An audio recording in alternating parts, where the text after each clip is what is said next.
Assalamualaikum warahmatullahi wabarakatuh. Perkenalkan, saya Rohmi Wahyuningsih, peserta Latsar CPNS tahun 2022, angkatan 32, kelompok 3 dengan nomor NDH 23 dari PPSDMD Kalimantan Selatan. Video ini dibuat untuk memenuhi tugas agenda 3 mengenai pemahaman dan penerapan sistem merit di Indonesia dan di Kabupaten Hulu Sungai Selatan. Adapun latar belakang yang melatar belakangi sistem merit di Indonesia adalah sebagai berikut, yaitu yang pertama, praktik spoil sistem dan inkompetensi dalam sistem rekrutmen dan seleksi pegawai. Kedua, tingkat disiplin, etos kerja, dan budaya kerja ASN yang masih rendah. Ketiga adalah perlu adanya keterikatan antara pengelola SDM dengan tujuan organisasi. Dan yang keempat adalah struktur kepegawaian, yaitu kualitas, kuantitas, dan distribusi masih belum ideal. Berdasarkan latar belakang tersebut, dibutuhkan sistem pengelolaan sumber daya manusia yang efektif, adil, terbuka, dan transparan, dan bebas dari kepentingan tertentu. Maka terciptalah sistem merit.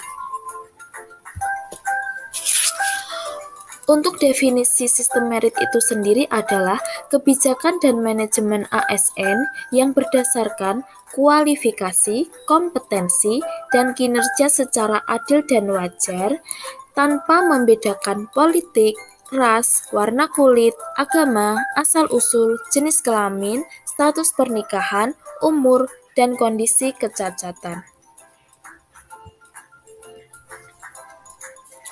Adapun tujuan penerapan sistem merit itu sendiri adalah yang pertama, melakukan rekrutmen, seleksi, promosi berdasarkan kompetensi yang terbuka dan adil, memperlakukan pegawai ASN secara adil dan setara, mengelola pegawai ASN secara efektif dan efisien, memberikan penghargaan atas kinerja pegawai yang bagus, memberikan hukuman atas pelanggaran disiplin, memberikan kesempatan untuk mengembangkan kompetensi kepada pegawai ASN, dan menjaga standar yang tinggi untuk integritas, perilaku, dan kepedulian untuk kepentingan masyarakat.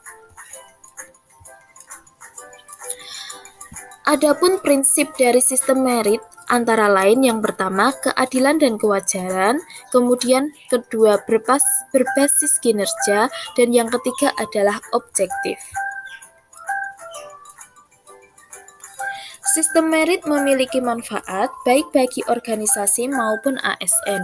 Untuk organisasi adalah yang pertama, mendukung keberadaan prinsip akuntabilitas dan mengarahkan SDM atau pegawai untuk mempertanggungjawabkan tugas dan fungsinya.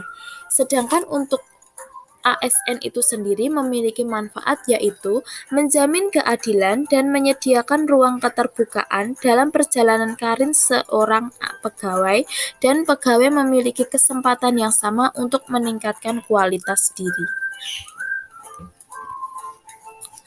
Dalam pelaksanaannya, sistem merit dapat dibedakan menjadi dua. Yang pertama, tahap perencanaan, dan yang kedua adalah tahap monitoring, penilaian, dan pengembangan.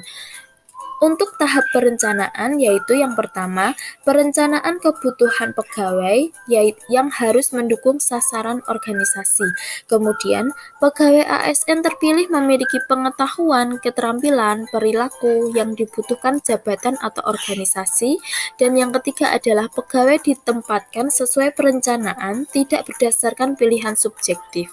Kemudian, untuk tahap monitoring, penilaian, dan pengembangan, yaitu yang pertama, pangkat dan jabatan, kemudian pengembangan karir ASN, dan yang ketiga mutasi pegawai, dan yang terakhir adalah penilaian kinerja. Sistem merit memiliki dasar hukum yang diantaranya adalah Undang-Undang Nomor 5 Tahun 2014 tentang Aparatur Sipil Negara, kemudian Peraturan Pemerintah Nomor 11 Tahun 2017 tentang Manajemen Pegawai Negeri Sipil, dan yang ketiga adalah Peraturan Ketua Komisi ASN Nomor 5 Tahun 2017 tentang penilaian mandiri penerapan sistem merit dalam manajemen ASN di lingkungan instansi pemerintah. Dan yang keempat adalah Peraturan Menteri Negara Pendayagunaan Aparatur Negara dan Reformasi Birokrasi Nomor 40 Tahun 2018 tentang pedoman sistem merit dalam manajemen ASN.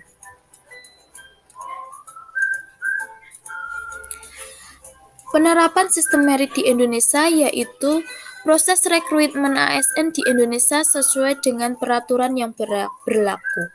Pada tahap perencanaan sesuai dengan usulan masing-masing lembaga atau instansi setiap daerah. Kemudian akan disampaikan ke pemerintah pusat, lalu akan disaring dan dianalisis lagi sesuai kebutuhan instansi masing-masing. Saat pendaftaran, yaitu peserta harus mendaftar melalui website sscasn.bkn.go.id. Kemudian peserta akan melewati beberapa tes dengan sistem CAT yang sangat ketat sehingga terhindar dari unsur kecurangan.